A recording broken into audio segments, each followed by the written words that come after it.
Я не слышал, как я родился. Я не слышал, как меня задумали. Я не помню тишины, которая была до первого моего крика. Но я знаю, что та тишина не была пустой. В ней уже был я. Не как тело, не как имя, не как память о будущих ошибках. Я был там как вопрос, которому еще не задали форму. Как буква, которая еще не решает, стать ли ей частью слова или остаться просто линией.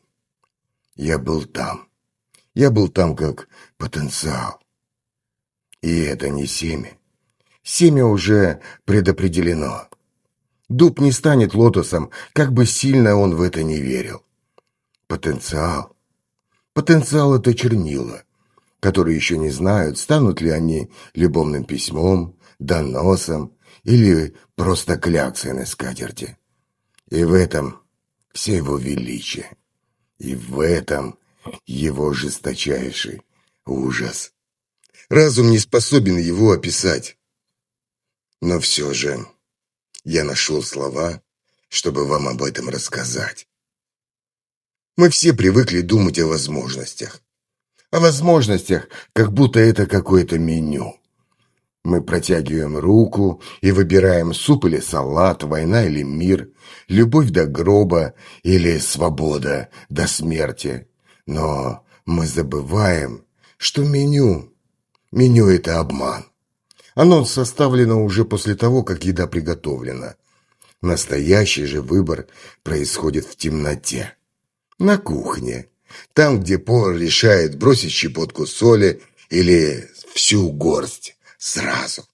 И никто не знает, каким получится блюдо. Даже повар не знает. Я стоял на этой кухне мироздания до того, как в ней зажегся первый свет. Я смотрел, и я видел, нет никакого повара. Есть только соль, перец, огонь и вода. И бесконечная нежность ингредиентов к друг другу. Любовь. И они не выбирают, они просто резонируют друг с другом. Соль чувствует мясо, вода узнает корень, а огонь обнимает весь процесс. И в этом объятии рождается вкус, которого никто не задумывал никогда, который просто случился. Откуда берутся законы физики? Да оттуда же и откуда берется рифма у стихотворения. Не поэт придумал рифму. Он нашел ее в языке. Он нашел в языке, когда его посещает муза, когда к нему приходит чувство, тогда, когда к нему приходит любовь, настоящая, истинная. Не Бог придумал гравитацию. Он нашел ее в потенциале. Как мальчик находит в лесу ручей и думает: «О, я создал эту воду». Нет, все это не так. Мальчик просто пришел напиться воды. А потенциал это как лес, который был уже до всякого мальчика. И ручей тоже был всегда, до всякой жажды. И это тропа для всякого путника. И он не ждет, он просто предлагает. Он не требует, он допускает. Он не наказывает, он просто, как зеркало, отражает. Ты выбираешь эту тропу. И вот смотри, это ее продолжение. Нравится? Иди дальше. Не нравится? Иди обратно. Но обратно – это та же самая тропа. Люди живут в страхе перед адом, думают о всяких чертях, демонах. Они придумали гиену огненную, чистилище, колесо сансары. А ад гораздо проще. Ад – это когда потенциал говорит тебе: вот все, чем ты мог бы стать. Посмотри. Смотри долго. Бесконечно долго. И у тебя есть целая вечность, чтобы разглядывать этот узор. Чтобы смотреть и видеть, кем бы ты мог стать. И ты смотришь на себя, который выбрал совсем другой путь, совсем другую тропу, совсем другую жизнь. И у того другого глаза гораздо счастливее, чем у тебя. И он полон любви. И руки его гораздо чище, а на лице всегда сияет улыбка. Ты смотришь, и на твоих глазах наворачиваются слезы, потому что это тот человек, которым ты мог бы быть, которым ты мог бы стать, но не стал. Но потенциал, он не жесток. Он не показывает это в наказание. Он показывает это, потому что это правда. А правда – это единственное, что у него есть. Правда – это единственное, что есть у каждого из нас. И это тяжело. Смотреть на правду. Потому что правда, она не умеет лгать.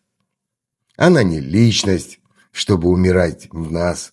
Она не эго, чтобы требовать и желать чего-либо.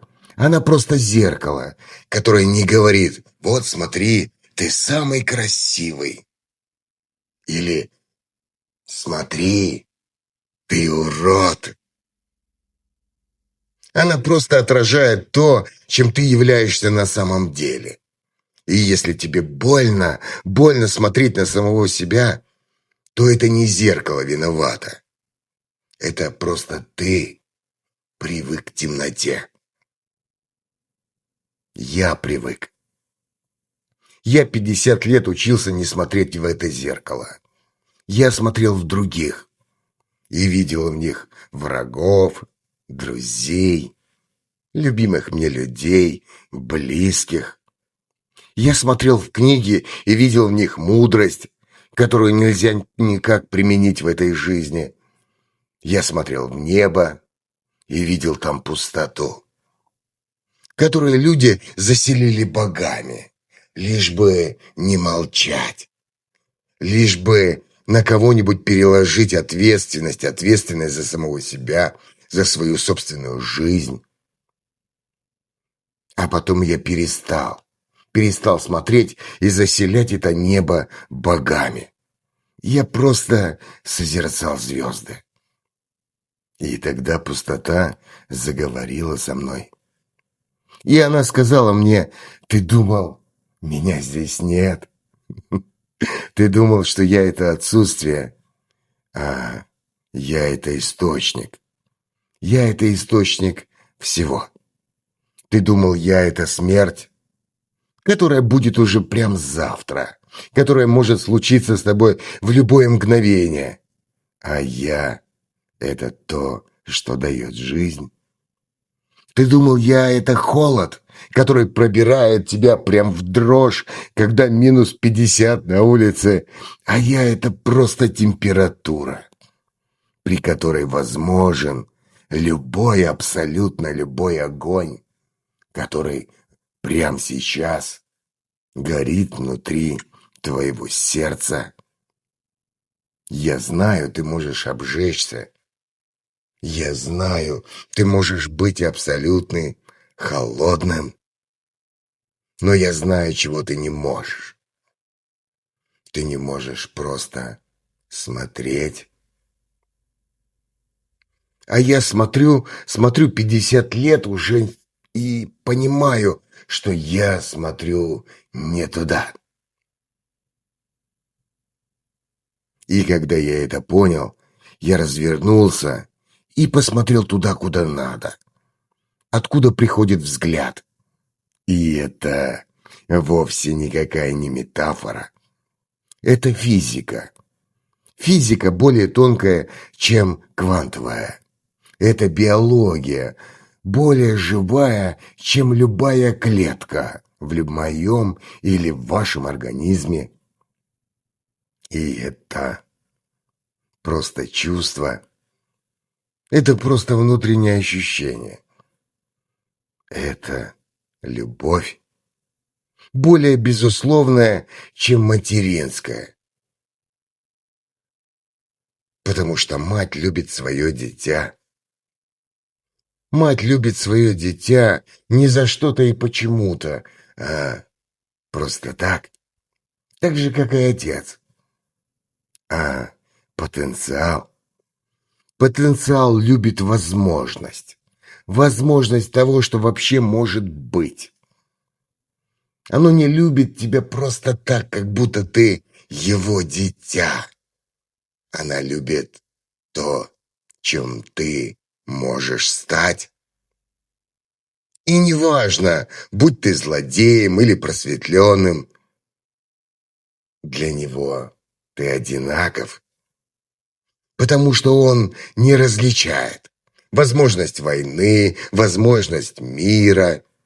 Все это абсолютно неважно, потому что он вообще не умеет различать. Развлечение – это работа актуализации, это работа мозга, разума, ума. Это наша работа, но не его. Потому что он нас любит не за что-то и почему-то, а потому что он любит просто так. И однажды, когда я долго медитировал и созерцал, я спросил, а зачем я, собственно говоря, здесь? И это был самый смешной вопрос, который я задал. И самое главное, не зная кому. А мне ответили. Рыба не спрашивает, зачем я в воде. Она просто там плавает. Она просто плавает в потенциале. А мы просто живем. И вопрос, зачем, возникает, когда рыба чувствует, что вода заканчивается или стала очень грязной, и в ней невозможно дышать. Она говорит нам о том, что есть воздух, есть берег, есть рыбаки. И вот тогда она спрашивает, а зачем, собственно говоря, я здесь нахожусь? Чтобы меня съели? Чтобы я исчез? Чтобы меня уничтожили? И тогда потенциал мне ответил: нет. Рыба здесь, чтобы узнала вкус. Узнала вкус крючка или возможность порвать леску. А может быть, научить рвать леску и почувствовать вкус крючка других. И может быть, рыба может стать тем, кто выйдет на берег и скажет: дышите, делайте вдох, делайте выдох. И это не больно. Это просто другой способ быть мокрым. И если честно, я не знаю, стану ли я такой рыбой. И вообще, стану ли я кем-то. Я знаю только одно, что моя леска натянута, как струна, и она звучит прям внутри меня. И поэтому я не молчу. Каждое мое слово – это как удар хвоста рыбы по воде. Каждое мое молчание – это как задержка дыхания перед прыжком. Прыжком в неизвестное. Прыжком в пустоту. Каждое мое «я люблю тебя» – это попытка вспомнить воду, в которой мы все когда-то были одним и тем же. В котором мы все когда-то были океаном. И только океан помнит каждую волну. Но каждая волна, вот в чем правда, тоже помнит, что такое океан. Мы просто об этом забыли. Вы думаете, что вы это капля. Капля, которая оторвана от мира, от Вселенной, от Бога. Вы — это капля, которая просто выплюнула на берег и про которую забыли. Но это не так, потому что вы — это не только капля, вы — это волна. Вы — это волна, которая решила, что она капля, слушая каких-то там других дядей и тетечек, каких-то там просветленных философов или умных людей. А на самом деле вы — это океан, который просто уснул и видит сон. Он видит сон, что он стакан воды на чьем-то столе. Но это глупость. Потому что, когда ты просыпаешься, ты очень ясно видишь и понимаешь, что ты не стакан. Ты не вода в стакане. И тебя вообще никто не пьет. И тебя никто никогда не выльет в раковину. Потому что ты — это то, ради чего он существовал и всегда был. Потому что ты — это его продолжение. Потому что ты просто стоишь на столе и отражаешь свет его люстры. И думаешь, ну и что? Это все? Нет. Это не все. Это только начало. Начало его отражения. В тебе. Потому что свет люстры — это просто потенциал, решивший стать видимым. И способность каждого из нас — это просто отражать его свет. Это актуализация. И наше удивление от того, что мы вообще способны отражать эту благодать, которую он проявил. Мы хотим, мы чего-то желаем, мы молимся, мы просим большего. Мы всегда хотим чего-то большего. А я вам скажу, не просите большего. Вам уже все дали. Потому что большее — это то же самое, что глубже. Глубже смотреть, глубже молчать, глубже любить. Любить то, что еще никогда не случилось. Что еще не настало. Что еще только может проявиться. Нет, не снаружи, а внутри вас. Я люблю то, что еще никогда не настало. Я его не знаю, но я его уже чувствую. И неважно, буду ли я страдать, буду ли я любить, будет ли мне больно, будет ли мне радостно. Я приму это. Приму это в смирение как данность, потому что я способен дышать. И в этом вся суть.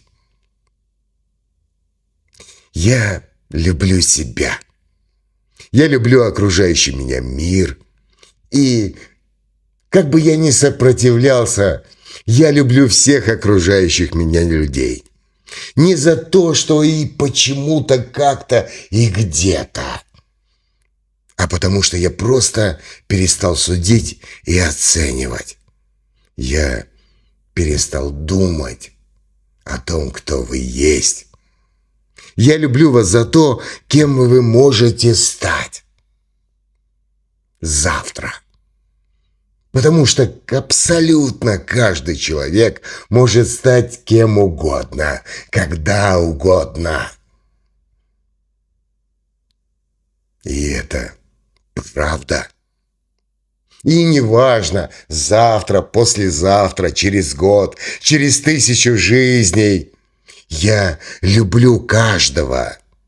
И люблю все, что меня окружает, просто как черновик, как потенциал, который лежит на столе. На столе Бога. И я люблю эту глину до появления самого горшка. Я люблю эту глину как акт творчества, как то волшебство, которое может случиться в любое мгновение с каждым из нас. Я люблю ноту. Я люблю музыку до того, как она вообще прозвучала. Когда она еще только дрожит в горле певца или на пальцах музыканта, не смея оттуда вырваться. И эта дрожь, это самое внутреннее ощущение дрожи и есть самое святое. Не храмы, не книги, не обряды, а внутренняя дрожь. Внутренний потенциал возможности перед лицом явления.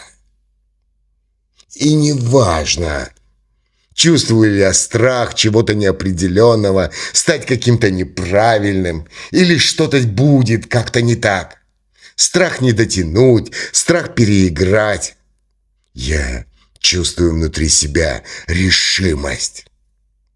Решимость, несмотря на страх, просто выдохнуть и прикоснуться ко всему тому, что меня ждет впереди. И пусть кто-то скажет: «Ой-ой-ой, какие громкие слова, это фальшь, а ты просто шут какой-то, клоун, ты ничего не знаешь, ты врешь».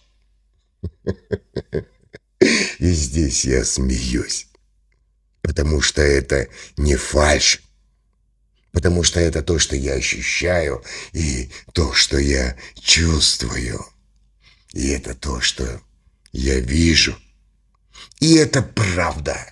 Правда моего собственного риска. Потому что мой риск – это единственное, что отличает живое от мертвого.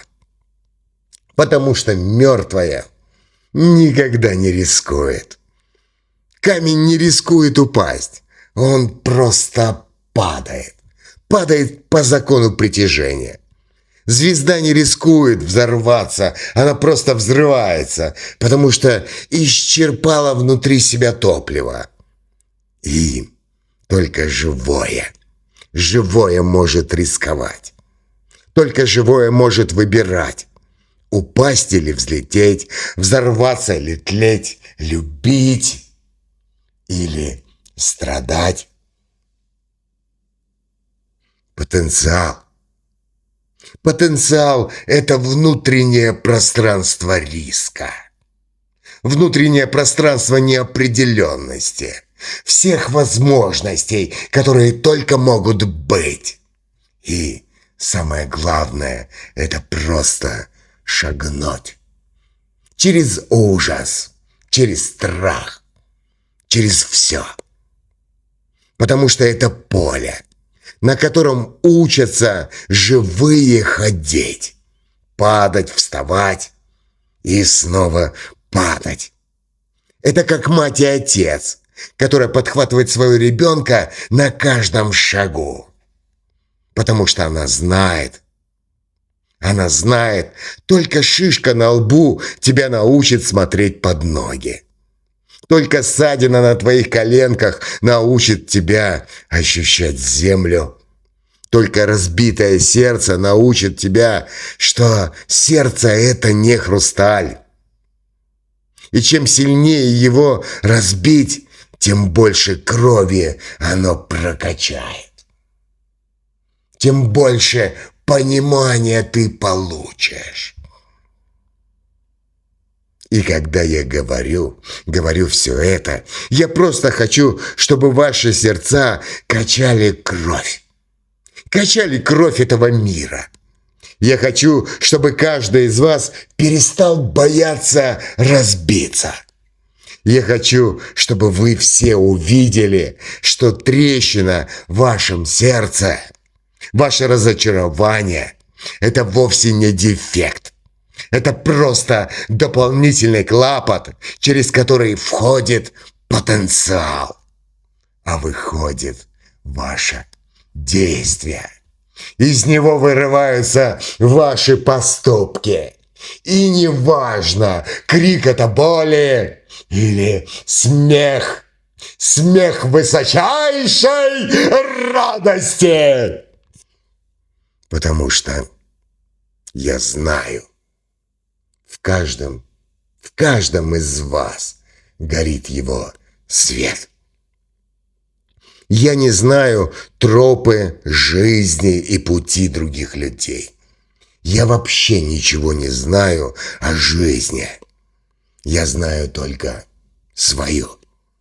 И мой путь говорит мне о том, что нельзя высказать, нельзя произнести в словах, но можно почувствовать. Можно почувствовать, но невозможно это передать. Мой путь – это просто говорить. Говорить о том, что нельзя высказать. А моя тропа – это петь. Петь о тишине. Моя тропа – это звать в путь, не зная пункта назначения. Если вы слышите прямо сейчас мои слова и мой голос, это зов. Это значит, что вы уже в пути. Это значит, что потенциал выбрал именно вас. Не для покоя, а для внутреннего роста. Для того, чтобы вы научились задавать правильные вопросы. Для поиска своего собственного счастья, любви и свободы. Для того, чтобы однажды вы оглянулись и сказали: «Я прошел сквозь огонь и медные трубы, сквозь все возможности, как нож сквозь масло». Я не стал маслом, я не стал ножом, я не стал движением. Я стал тем, что разделяет и соединяет одновременно.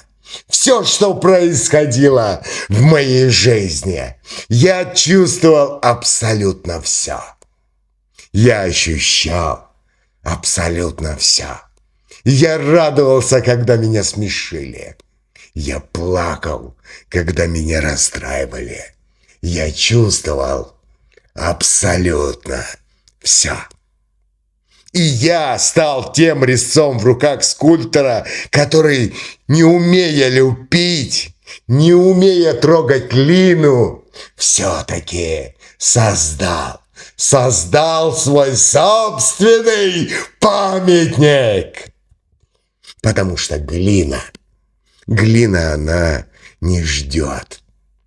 Она просто терпелива. И глина помнит, как она была пылью звезд, как она падала на дно океана и как ждала триллионы лет, чтобы стать комком в чьих-то ладонях. Глина никогда не спешит. Глина просто внутренне, безмолвно знает вечность. Вечность – это не так уж долго, если ты часть этого узора. И вот в чем правда. Каждый из нас, абсолютно каждый, часть этого узора. Даже если ты не нарисован, даже если кисти еще не обмакнули в краску, даже если холст еще не натянут на подрамник, ты уже есть. Ты в замысле. Не в чьем-то уме. Ты есть в потенциале. А потенциал – это не какой-то там замысел. Это согласие. Согласие на абсолютный любой исход. И это слово «да». Слово «да», сказанное абсолютно всему сразу. абсолютно всему, чем ты можешь быть и не быть. И когда ты это понимаешь и чувствуешь, и ощущаешь внутри самого себя, ты просто смотришь в небо на сияющие звезды и говоришь «да, да, да» своей жизни, да своему счастью, да своей любви и свободе, да своим слезам, своим страданиям, своим разочарованием, всему, что ты только можешь почувствовать и ощутить. Ты говоришь «да» своей собственной жизни, не той, которой ты хотел, не той, которую тебе обещали, а той, которая прямо сейчас дышит в твоей собственной груди и пахнет утренним кофе.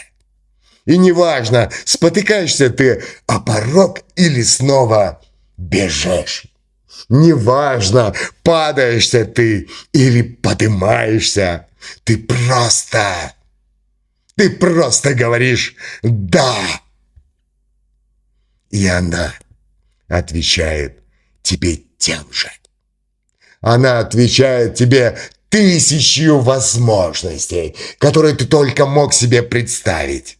И того, чего ты не знаешь и не представляешь вообще. Потому что только сказанное «да» рождает «может быть». Потому что только принятое настоящее рождает настоящее будущее. И в этом вся суть. И лично я принимаю это настоящее. Потому что я понимаю, что между болью и наслаждением нет никакой разницы. Потому что я это вижу, потому что я это слышу, потому что я это чувствую и ощущаю внутри себя. Потому что если я не умею плакать, а все остальные умеют, я ущербный. Если я не умею смеяться, а все остальные умеют, я ущербный.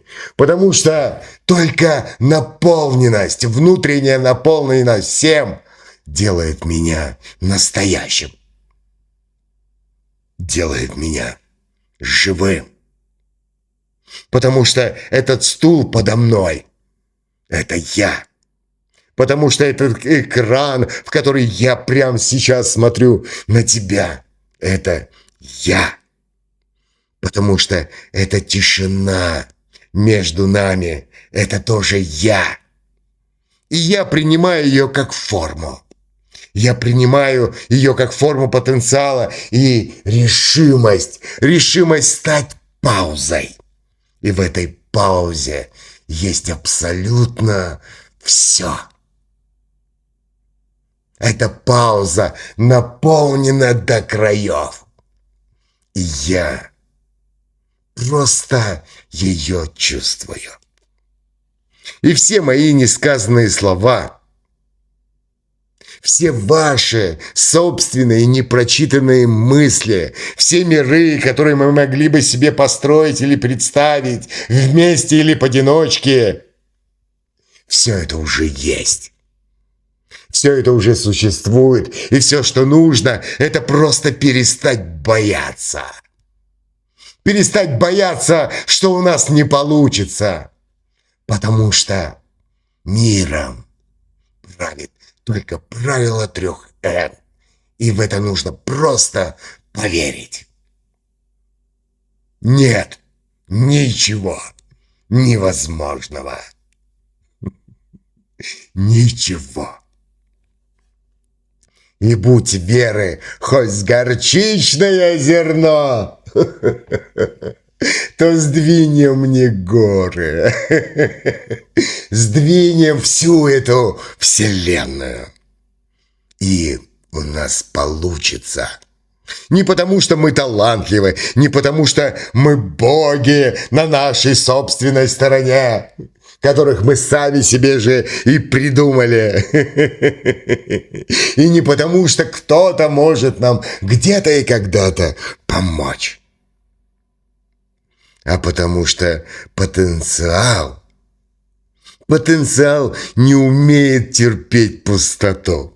Потому что он заполняет собой любое пространство. Любое пространство, которое можно себе представить. Любое пространство, которое мы освобождаем от своего собственного страха. Освободите немного, хотя бы чуть-чуть. Хотя бы на ширину своего вздоха. И вы почувствуете, как что-то новое сразу же входит в каждого из вас. Это просто. И он не захватчик, он гость. Он гость, который принес вино и не ждет, что вы нальете ему первому. Потому что он наливает гостю сам. И это правда, которую каждый из вас чувствует внутри себя. И по-другому просто не может быть. А этот монолог, тот монолог, который я веду прямо сейчас, это моя чаша. И я поднимаю за каждого из вас. Я пью за возможность, которая еще не стала воспоминанием. Я пью за каждого из вас, которые еще не стали тем, кем вы станете. Я пью за каждого из вас, за все те возможности, которые вы можете только себе представить и осуществить. Я пью за внутренний огонь. Я пью за пустоту. Я пью за звезды, которые держатся на своих орбитах и которые касаются вашей судьбы. Просто будьте. И этого вполне достаточно. Просто чувствуйте, просто ощущайте, радуйтесь, смейтесь, плачьте, страдайте, разочаровывайтесь, но не теряйте себя. Потому что потенциал сам найдет, кем ему стать в ваших руках, кем ему стать в ваших сердцах. А ваше дело — это просто не выпустить его из своей собственной внутренней молитвы, из своих собственных действий и поступков, из своей любви. Потому что он и есть тот, кого мы называем Богом. И он живет в сердце каждого из вас.